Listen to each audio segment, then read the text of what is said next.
I was 26 years old and a virgin when my boyfriend asked me to marry him. And of course, after getting over the initial jitters and excitement that comes from being newly engaged, I realized that I needed to come up with a birth control plan. I am pro-life. I have always been pro-life. And I knew that it was something I did not want. I've known that for a very long time, that I didn't want children. So naturally, I started doing some research. And at the time, now this would have been back in 2009, at the time, there really wasn't a healthcare plan in place for someone like me. I mean, I wasn't on my parents' health insurance anymore. And luckily here in Michigan, we have a wonderful plan called the My Plan. And I was able to go to Planned Parenthood, and I was able to get my very first physical exam, gynecological exam.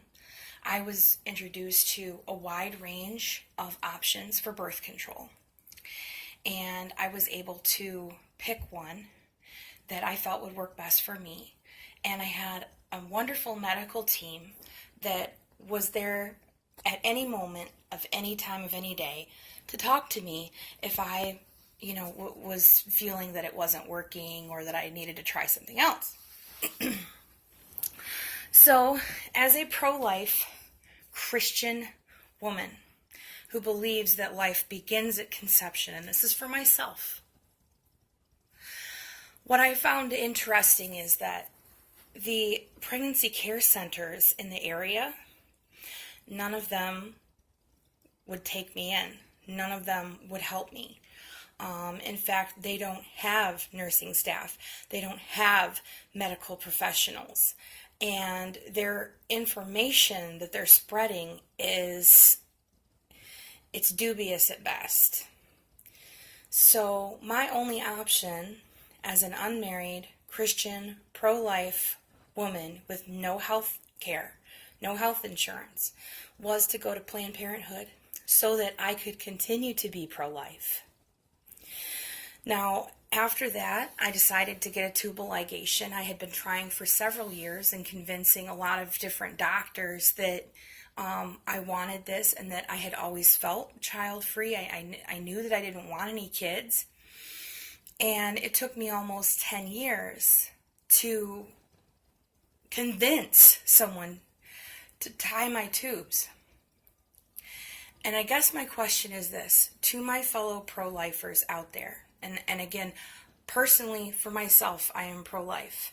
Since really starting to get involved in the political movement and see what's happening and the war against women, I'm definitely pro-choice. I'm not going to stand and tell a woman that she doesn't have the right to do what she feels like she needs to do for her body.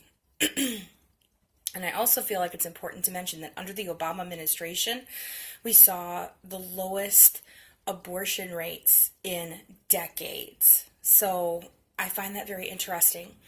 What I'm going to ask is that you do your own research. You really look into these things.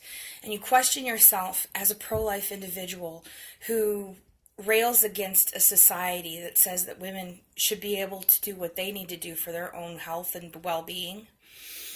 Really look into these things. Look into the numbers. Take account that it's not your life, it's their life and the life of a potential child that they would be bringing into the world. And ask yourself, if we're pro-life, how can we be anti-birth control? How can we be so inconsiderate as soon as that child exits the womb and telling parents they just need to work harder? Telling them to get off WIC and get off welfare when our movement is the movement that's telling them that they should have these children. So I don't want to get off topic here, but I just do want to say thank God for Planned Parenthood. I believe Planned Parenthood is around for a reason. And so far, it is the only organization that has stood up and helped women, including pro-life women, to get access to the birth control that they so desperately need in order to remain pro-life.